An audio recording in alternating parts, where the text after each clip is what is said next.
Ragazzi, siamo arrivati a Catania e no, non eravamo pronti. Pensavamo di trovare una bella città, ma non ci aspettavamo niente del genere. In questo video andiamo insieme alla scoperta della perla nera della Sicilia, con l'Etna che la guarda brontolando dall'alto e il mare che la solletica di fronte. Oggi mi sento particolarmente ispirato. Vi faccio un paio di spoiler: si mangia da Dio, si fanno incontri con personaggi inimmaginabili e ci sono un sacco di retroscena piccantini. Preparatevi a ridere, a farvi venire fame e magari anche a cambiare idea su questa città.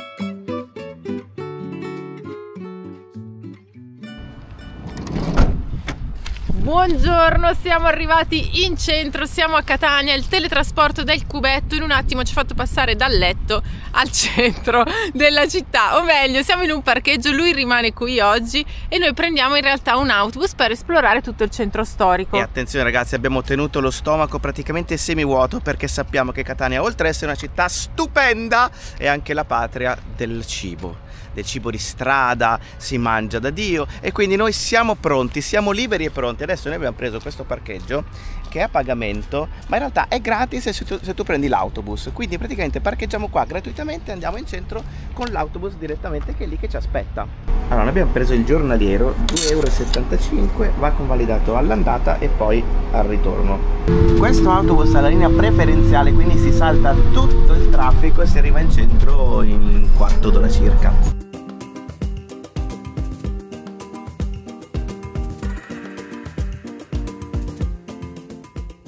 Siamo arrivati in centro ragazzi, questa è la via Etnea che porta direttamente al mare. Noi stiamo andando al mercato che è aperto solo la mattina, che si chiama La Pescheria. Via Etnea è la via principale di Catania e qui si mescolano negozi, ristoranti ma anche monumenti come questo, ad esempio la chiesa della Collegiata che si trova qui in questo momento alla mia destra, e si continua, è un po' lo struscio diciamo di Catania, no? Quindi la parte centrale è tutta pedonale dove si può passeggiare. A un certo punto via Etnea si allarga e si trasforma in una piazza. Questa è la piazza dell'università, quindi la sede dell'università di Catania. Facciamo un bel giro a 360 perché tutti gli edifici attorno meritano davvero. Che spettacolo! Sono opere d'arte persino i lampioni. C'è un sacco di gente ragazzi qui in centro, siamo alla piazza del Duomo, ma ci ripassiamo più tardi, fantastica. Noi ci riuniamo adesso al gruppo che ci porta, così a casa seguiamo loro. Si è formato il tipico imbuto, ma noi intanto ci guardiamo la fontana da questo lato e un signore che ha appena fatto il bagno lì sotto. Ah, ammazza, qua da questo lato hanno il pesce spada che tagliano proprio in diretta.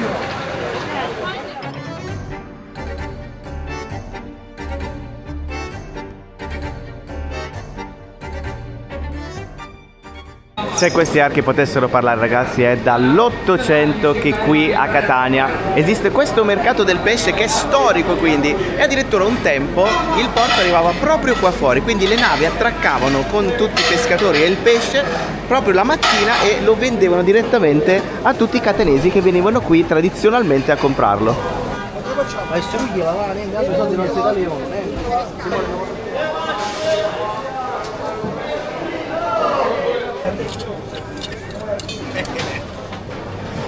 Mentre qui si continua a vendere il pesce, nella vietta accanto si vende la carne. Ci sono tutti i macellai da questo lato. Guardate qua, tutto appeso, ma questa cosa... Degno dei migliori mercati asiatici. Esatto, cioè in Italia non l'avevo mai vista la carne appesa così. Guarda il signore qua che sta affettando direttamente qua davanti. Belle forti queste scene forti all'inizio qui della nostra visita qui a Catania, vedete anche da questo lato. Grazie, da questo lato.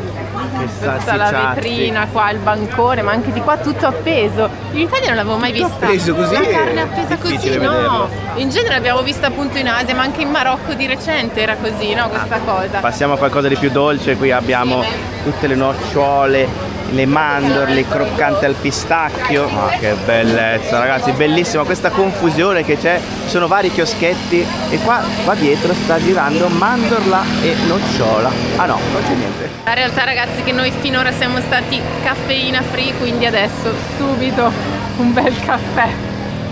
Bella spremuta, fatta fresca. Grazie. Allora, oltre al caffè io non ho resistito, ho preso una spremuta d'arancia, c'erano tutte quelle arance profumatissime lì davanti, ho detto vai, una spremuta d'arancia per cominciare la giornata. Intanto in sottofondo ci sono tutte le urla dei venditori perché siamo comunque sempre sopra il mercato. Bello, ragazzi, perché comunque un mercato così in Italia è difficile da trovare, credo che sia una delle, dopo Napoli forse, la prima volta che vediamo un mercato così bello, vivo. Sì. E non è neanche abbastanza presto perché sarebbe da venire un pochino prima. Noi adesso siamo dopo le 10, quindi il mercato è attivo dalle 6 di mattina, forse anche prima, fino alle 2, quindi siamo un po' a metà mattinata, quindi forse il meglio è passato, ma non saprei, forse non ce l'avremmo fatta venire prima. No, stavo pensando, cioè noi dopo le 10 siamo ancora senza caffè. Ma veramente? Cioè come abbiamo fatto a parlare fino adesso? No, è fantastico, infatti adesso sento proprio che si sta riattivando tutto quanto. Poi è fortissimo questo. Mamma che bell'agliazzo! Mentre stavamo filmando un ragazzo ci ha fermato e ci segue, si chiama Stefano, e ci ha detto: no ragazzi, questo è bello di mercato, però provate ad andare a questo altro mercato che è un po' più reale, un po' più locale, ci sono meno turisti. Questo un po', diciamo, ha perso qualcosina nel tempo, quindi noi subito andiamo a dare un'occhiata, chiaramente prima che chiuda, sempre anche quello alle 2.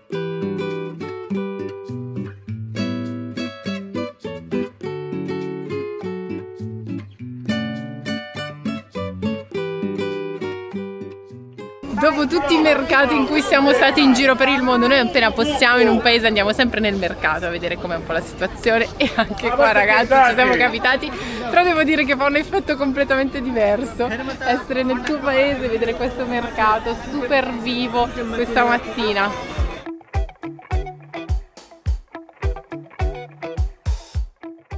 Lo so che molti di voi si staranno preoccupando, ma com'è che bevono solo un caffè, una spremuta? No ragazzi, è durata 2 minuti, infatti qua, siamo già pronti. La nostra colazione, cominciamo con una cartocciata con la melanzana. L'abbiamo già fatta dividere in 2, perché? Perché vogliamo provare tante cose, quindi è inutile prendere una cosa a testa perché poi ci riempiamo subito. Io voglio mangiare tutto, Comunque siamo all'interno del mercato che si chiama Fera Oluni, se non sbaglio, lo riconfermiamo qua sotto in caso, e quindi assaggiamo questa prima cartocciata. Quindi all'interno ci sono pomodoro, mozzarella e melanzana. E adesso è proprio l'odore che c'è fuori, quello di pan brioche, che è proprio tipico del sud, ragazzi. Che ti attira, se tu lo senti, da dove viene andiamo lì. Questo è un po' l'odore anche della mia infanzia. Io per queste cose impazzisco, appena lo sento, capito, sono un piccolo bambino che adorava mangiare queste sfiziosità, questi rustici, perché qui si chiamano rustici. E comunque adesso me lo pappo. Ecco, tutta la poesia, e poi guardalo. Pomodoro! Questo piange, tipo, lacrimuccia. La melanzana!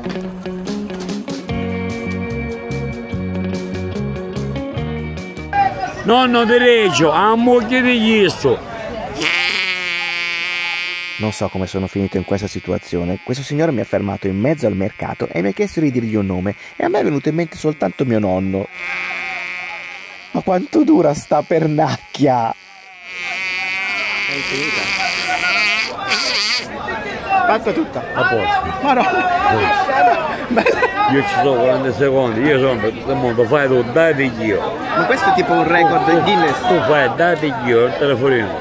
Date io. Fai bonita, la fiera. Bonita. Che tiranno. Ok. Stai registrando? Sì, sto registrando. Fai che tiranno, fai bonita, la fiera. Okay. E tu vedi a me. Va bene. Vedo? Ok. Date io. Come si chiama? Io, Giuseppe. Vedo? Grazie mille, io sono Paolo. Va bene? Io sono se tu vedi questi filmati, tu dici ma dura 40 secondi una pennacchia. Siccome lo io ho mangiato la tendiera che è staccata, se è attaccata, lo faccio meglio. Vabbè. A moglie di questo Paolo, lo dico a te. A me questa. Come le dice a moglie di questo? Lascio Paolo solo un attimo, torno e trovo questo signore che fa sta pernacchia infinita. Ma quanto fiato ha!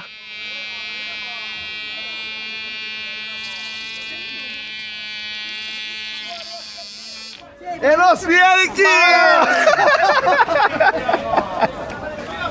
Grazie Giuseppe! Ciao! Grazie, ciao! Vai a Capracola! Ragazzi, ma cosa abbiamo assistito? Non Vai lo a so! Cascira Sapella! Vabbè ragazzi, ho fatto due dediche, una a mio nonno e una a me. Grazie anche. Io non ho capito niente, signore, ma solo detto, di che la dedichi a tuo marito. Va bene, va bene. Va bene.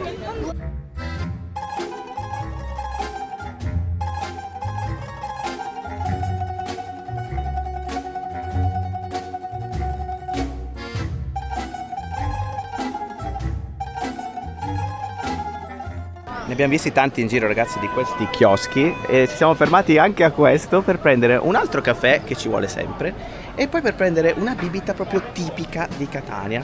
Intanto qua c'è un viaggino, da questo lato siamo sempre nel mercato e questa è la bibita che si chiama mandarino al limone. Sì, è una soda che ha il sapore di mandarino, in cui è stata aggiunta poi un po' di crema al limone fredda. Devo dire che è molto buona, è frizzantina, è dolce, ragazzi, è buonissima. Poi è super rinfrescante in questa giornata calda. Oggi qui a Catania c'è un bel sole, come si sta benissimo. Assaggi anche tu di nuovo, me la rubi? No, è buonissimo, buonissimo. Lo sciroppo proprio al mandarino più una crema di limone, un sorbetto al limone che è perfetto.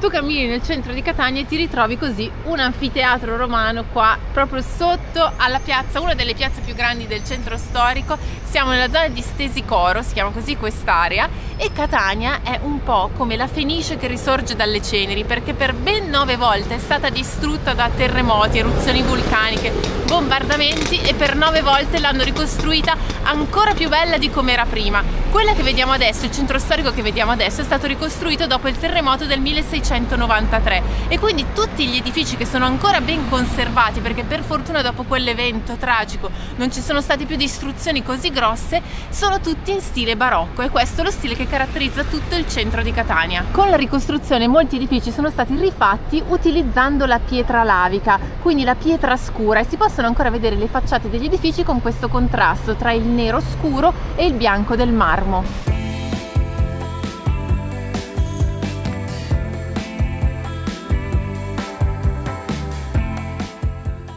Origine del nome Catania. Allora, secondo alcuni studiosi verrebbe dalla parola sicula catane, che vuol dire grattugia, e questo viene proprio dalla conformazione del territorio lavico che c'è qui, e quindi grattugia vuol dire che gratta, e in effetti ragazzi ha grattato, quindi questa mi piace, questa visione mi piace. Altrimenti potrebbe venire anche dal latino catinum, e cioè il catino, una sorta di bacino che dove si trova proprio Catania, che è praticamente in mezzo ai monti, in realtà sotto l'Etna, e poi con il mare davanti.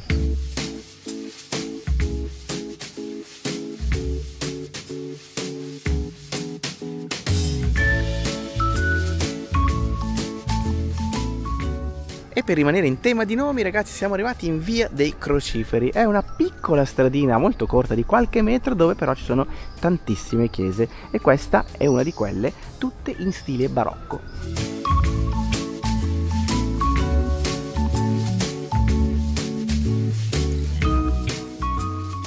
La cosa che mi sta stupendo di più di questa città è che tu stai camminando in una via abbastanza stretta, poi a un certo punto si apre su una piazza che è un tripudio di facciate tutte da osservare, con tutti questi dettagli anche un po' decadenti. Siamo passati in una delle vie del centro ragazzi. Questo è un ristorante che offre diversi tipi di pasta. Chiaramente ci sono un po' tutti, le tagliatelle, i fusilli, le conchiglie, gli spaghetti, i paccheri, i rigatoni, ma ci sono anche questi ragazzi che hanno una forma particolare, proprio una forma ineccepibile. C'è un altro alimento dell'infanzia, questo alimento si chiama caponata di melanzane. Questo proprio, ragazzi, è uno di quei top insieme alla parmigiana. Stiamo proprio nell'Olimpo dei cibi più buoni della mia vita in assoluto, quindi è una cosa soggettiva ma secondo me oggettiva, perché sinceramente è una bontà. E adesso la mangiamo con il pesce spada addirittura, quindi direttamente in Sicilia, caponata siciliana. L'ho sempre mangiata chiaramente casalinga della nonna. Ti fermo un attimo, volevo dire una cosa, non l'abbiamo mai mangiata da nessun'altra parte perché quella di sua nonna è talmente imbattibile che tu dici ma perché devo andare a mangiare da un'altra parte, tanto lo so, è inarrivabile, quindi lasciando perdere la caponata... Lasciando perdere la caponata della nonna di Paolo, che è inarrivabile, vediamo com'è questa, diciamo, mettiamo le cose in chiaro. Allora, la caponata è praticamente agrodolce, no? Si frigge un po' tutto e poi si fa in agrodolce. Qui abbiamo le olive, abbiamo le melanzane, i peperoni, forse ci sono anche le zucchine, non le vedo però probabilmente ci sono, e chiaramente il pesce spada, perché questa è fatta col pesce spada. Comincio dal pesce spada. È fredda, va mangiata a freddo. Perché deve riposare prima di poterla mangiare. Deve riposare, deve essere fredda di frigorifero fondamentalmente. Com'è? Pesce spada chiaramente buonissimo, il bel bocconcino di pesce spada ci sta benissimo. Adesso invece provo la melanzana con il peperone e magari anche l'oliva. Via. Bello, come vedete è ingurnato d'olio. Quindi, tanto che non dicevamo più questa parola, bravo, qui l'hanno ingurnato. E poi il boccone si fa assolutamente col pane. Questa è una tua teoria, questa è la tua teoria, però non so se la ricetta reale prevede il pane, ma io alla ragazza l'ho detto, senza pane non riesco, per favore aggiungimi un pezzetto di pane. Perfetto. E quindi vado. Basilico. È buona?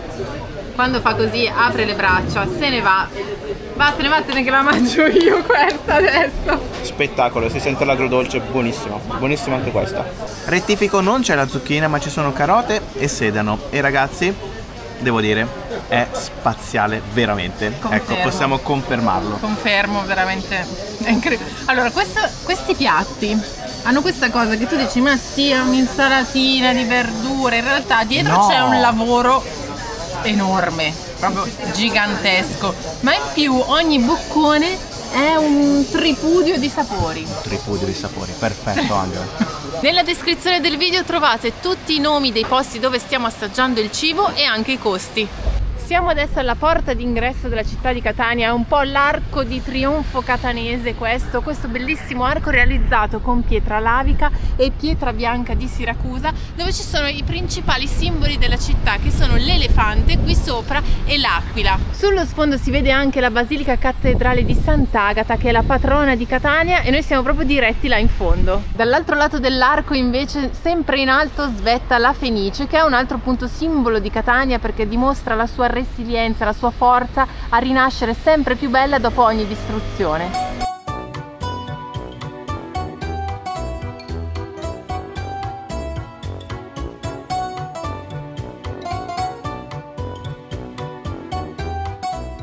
Anche le serrande chiuse sono carine, Siamo tornati nella piazza centrale di Catania, alle mie spalle c'è la Basilica Cattedrale di Sant'Agata e invece da questo lato c'è lui, l'elefantino, che è proprio il simbolo di questa città, lo chiamano Uliutro, spero di averlo detto bene, penso di aver sbagliato qualche vocale, ma vedi così questo elefantino però che ci fa? È magico, ha un potere perché si dice che difenda la città dalle eruzioni dell'Etna. Il nome è in realtà una storpiatura di Eliodoro, che era questo cartomante mago che si dice andasse in giro proprio con un elefante di marmo per raggiungere Costantinopoli, quindi ci sono tutta una serie di leggende legate proprio a questo simbolo. La statua si compone di diverse parti, c'è una parte bassa che è un basamento, poi abbiamo l'elefantino fatto con la roccia lavica dove le zanne sono state poi restaurate e anche la proboscide dopo il terremoto che aveva distrutto tutta la città, e nella parte alta invece c'è un obelisco che è stato portato qui durante le crociate. Questo è proprio il centro di Catania, sono tutti qua, un sacco di gruppi di turisti, ma non è niente in confronto a quello che succede il 5 di febbraio quando si festeggia appunto la patrona di Catania, Sant'Agata.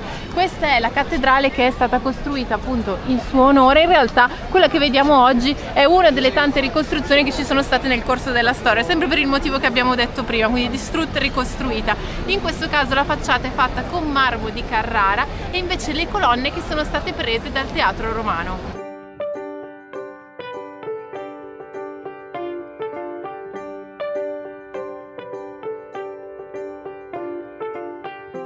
All'interno della cattedrale sono conservate le reliquie di Sant'Agata e si trova anche la tomba di Bellini.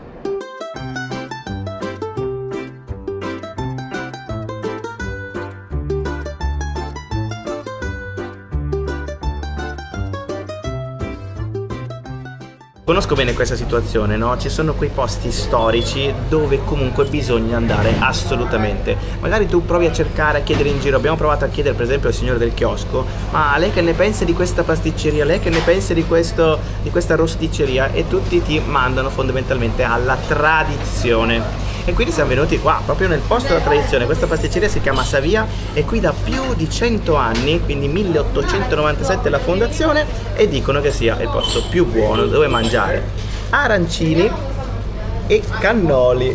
E quindi ragazzi li assaggiamo.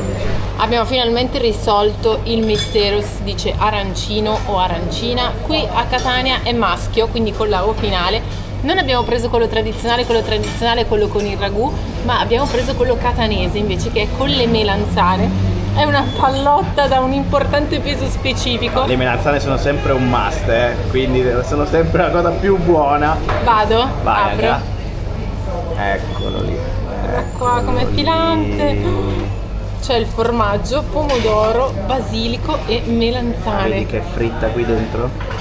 Non ti dico il profumo, ragazzi, mi dispiace davvero che non vi arrivi il profumo in questo momento. A me dispiace che non te lo mangi subito, Angela, perché sennò arrivo io ad addentare. Com'è, Angela? Buonissimo. Tu da bergamasca, di cosa ne pensi?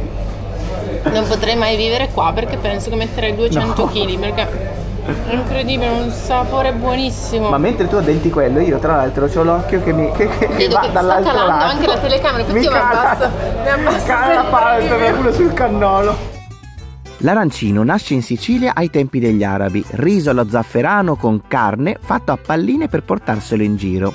Poi i siciliani l'hanno impanato e fritto. Si chiama arancino perché ricorda un'arancia, rotondo, dorato e profumato. La forma cambia. A Palermo è tondo come un'arancia, a Catania è a punta come l'Etna. E cambia anche il nome, arancino a est e arancina a ovest. Ma è buono ovunque lo mangi. Per fare l'arancino, ragazzi, ci vuole un sacco di tempo. Mia nonna me l'ha fatto una volta, ha detto che comunque è lunghissimo come procedimento e quindi è un po' fastidioso, non tanto perché sia proprio difficile, ma perché proprio è lungo. Quindi bisogna fare il riso, poi farlo riposare e poi aggiungere tutti gli ingredienti, fare tutti gli ingredienti a parte, fare la palla, poi andare a friggerlo. È proprio lunga come lavorazione. Questo, ragazzi, sembra una sorta di pasta alla norma dentro l'arancino. Quindi è un arancino alla norma praticamente, ha proprio il sapore di quella pasta con le melanzane fritte che mi fa impazzire. Primo cannolo siciliano adesso, ragazzi, e poi credo che concluderemo questi assaggi perché sennò... Ciao. Allora, pistacchio probabilmente di Bronte, ricotta. Madonna, mamma. Io ho fatto prima col vino, ho fatto un assaggino. Mamma. Ma stiamo scherzando? È una crema ricottosa. Vai, adesso vai, assaggia com'è l'esterno croccante. Si sente che non è troppo cotto, non è troppo duro. Voto 10, arancino 9. Proprio così, ci sbilanciamo subito, così, va bene. Il cannolo siciliano è uno dei dolci più iconici dell'isola e anche la sua storia, come per l'arancino, ha origine in epoca araba, in particolare nell'harem di Caltanissetta. Secondo la leggenda, durante le lunghe attese dei loro consorti, le donne che abitavano nell'harem si dedicavano alla cucina e creavano dolci, tra cui il cannolo. La forma cilindrica del dolce simboleggiava la virilità maschile, mentre il ripieno di ricotta rappresentava la fecondità. Con la fine della dominazione araba, alcune di queste donne si convertirono al cristianesimo e divennero delle monache, portando con sé le ricette nei conventi. Così il cannolo si diffuse in tutta la Sicilia, diventando un dolce tradizionale, apprezzato durante il carnevale e in altre occasioni festive. Oggi è un simbolo della pasticceria siciliana, celebrato in tutto il mondo, ma onestamente non avevo mai pensato che la forma fosse legata proprio a quello. Sarà che la sua bontà mi aveva sempre distratto. Devi esplorare un desiderio, il primo cannolo siciliano in Sicilia. Fatto!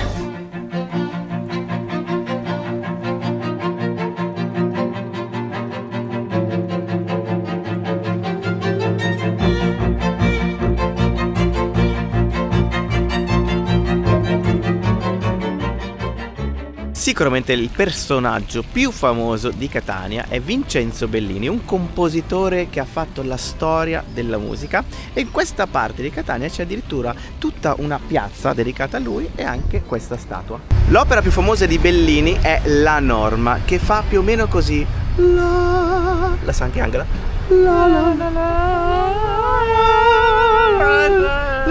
Suonatissima. E comunque La Norma è anche lo stesso nome della famosissima pasta alla norma, appunto, con le melanzane fritte, quella che io adoro. Quindi infatti ecco, mi sembrava strano che tu parlassi dell'opera e non della pasta. Vedi? Per un attimo ho detto cosa è successo, non è più lui, non è più vedi, lui. arriva invece proprio dal famoso Bellini.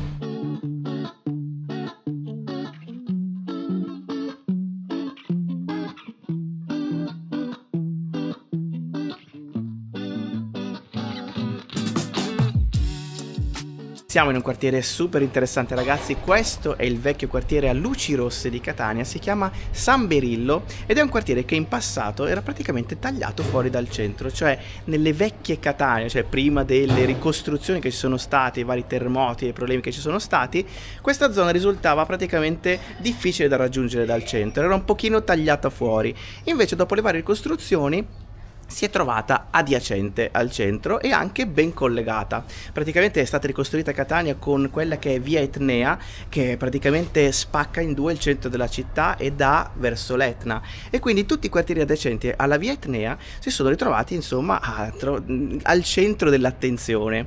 Questo posto era abbastanza degradato in precedenza, si è tentato di fare diverse cose, di sventrarlo, di rifarlo, ma tutti i progetti non sono andati a buon fine, fino ad oggi che in effetti questo quartiere vive una vita nuova con tutta la sua street art.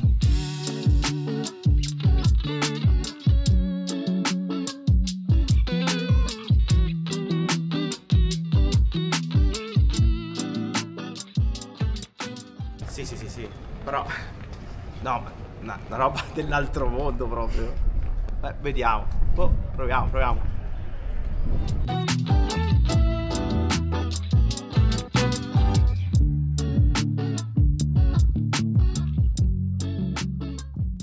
Lo so ragazzi, è l'ennesima cosa e adesso però veramente chiudiamo, giuro. Diciamo che abbiamo ricevuto la telefonata da casa. La telefonata da casa è arrivata, mi hanno detto di assaggiare assolutamente la granita perché non è imperdibile a Catania. Quindi siamo venuti qui sempre nel centro vicino al Duomo e adesso cercavamo quella al gelso perché a quanto pare questa è la stagione del gelso, quindi la granita al gelso in realtà non l'abbiamo trovata, quindi siamo andati sul classico, e cioè la mandorla e il pistacchio con un po' di panna sopra. Quindi un po', giusto un po'. Altro assaggio e alta granita. Questa batte quella di ieri. Ma se al ritmo di uno al giorno non va bene. Da uno al giorno ragazzi ti fai un attimo, Però non va bene. cominci a trovare la tara. Non va bene per niente.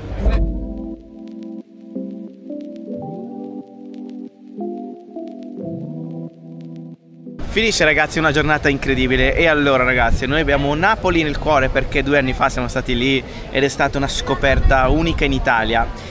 E devo dire ragazzi che Catania se la gioca alla grande proprio con Napoli, soprattutto per il cibo, chiaramente la varietà di cibo che c'è in giro, lo street food, i mercati, la vita. Ma anche poi, proprio la bellezza della città, devo dire, la bellezza della città ci è piaciuta un sacco, ma vorrei fare una citazione del ragazzo dove siamo andati a mangiare la granita che ha detto: a Catania si mangia una volta al giorno.